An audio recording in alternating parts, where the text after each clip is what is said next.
কাঙালির মা চুপ করিয়া রহিল। কাঙালি তেমনি ধীরে ধীরে কহিতে লাগিল, বাবা যখন তোরে ছেড়ে দিল তখন তোরে কত লোক তো নিকে করতে সাদাসাদি করলে, কিন্তু তুই বললি না, বললি কাঙালি বাজলে আমার দুঃখ খুঁজবে, আবার নিকে করতে যাব কিসের জন্যে? হ্যাঁ মা, তুই নিকে করলে আমি কোথায় থাকতুম? আমি হয়তো না খেতে পেয়ে এতদিনে কবে মরে যেতুম।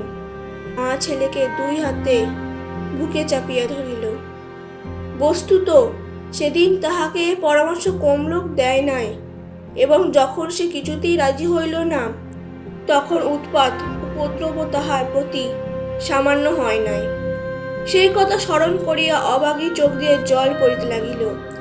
হাত দিয়া মুছাইয়া দিয়ে বলল, কেতাটা পেতে দেব মা, শুবি?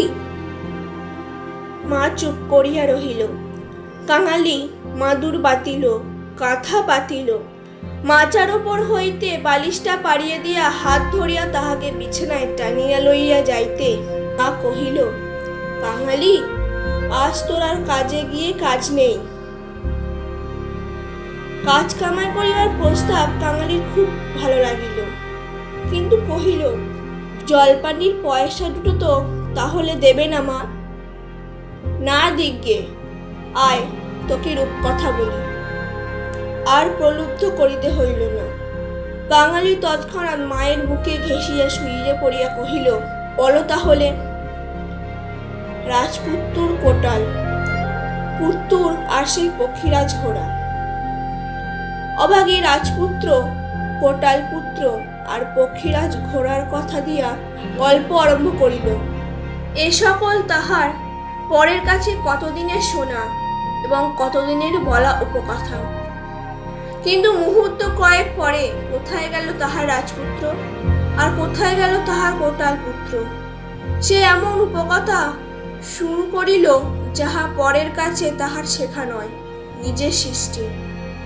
জ্বর তাহার যত বাড়িতে লাগিল, উষ্ণ রক্তস্রোত যত দ্রুতবেগে মস্তিষ্কে বহিতে লাগিল, ততই সে যেন নবনব উপকথার ইন্দ্রজাল রচনা করিয়া চলিতে লাগিল।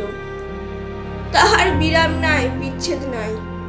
কাঙালির স্বপ্ন দেহ বারবার রোমাঞ্চিত হতে লাগিল।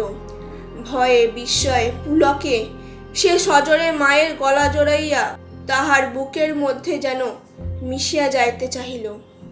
বাহিরের বেলা শেষ হইল, সূর্য অস্ত গেল।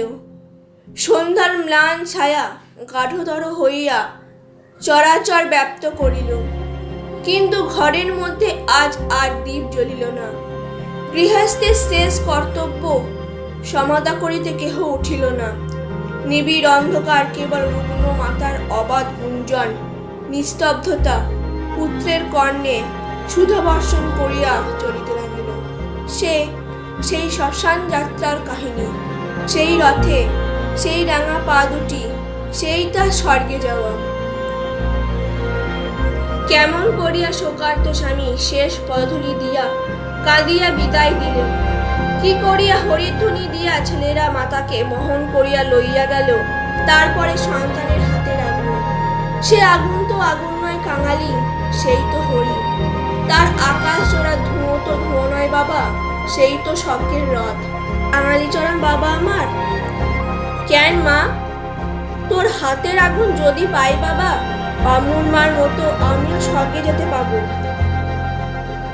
কাঙালি অস্ফুটে শুধু কহিল, যা, বলতে নাই। মা সে কথা বোধ করি শুনিতেও পাইল না। তপ্ত নিঃশ্বাস ফেলিয়া বলিতে লাগিল, ছোট জাত বলে তখন কিন্তু কেউ ঘেন্না করতে পারবে না, দুঃখী বলে কেউ ঠেকিয়ে রাখতে পারবে না। ইস, ছেলের হাতের আগুন, রথকে যে আসতেই হবে। ছেলে মুখের ওপর মুখ রাখিয়া ভগ্ন কণ্ঠে কহিল, বলিস নে মা, বলিস নে, আমার বড্ড ভয় করে। মা কহিল, আর দেখ কাঙালি, তোর বাবাকে একবার ধরে আনবি, অমনি যেন পায়ের ধুলো মাথায় দিয়ে আমাকে বিদায় দেয়। অমনি পায়ে আলতা, মাথায় সিঁদুর দিয়ে, কিন্তু কে বা দেবে? তুই দিবি না রে কাঙালি? তুই আমার ছেলে, তুই আমার মেয়ে, তুই আমার সব বলিতে বলিতে সে ছেলেকে একবার বুকে চাপিয়া ধরিল।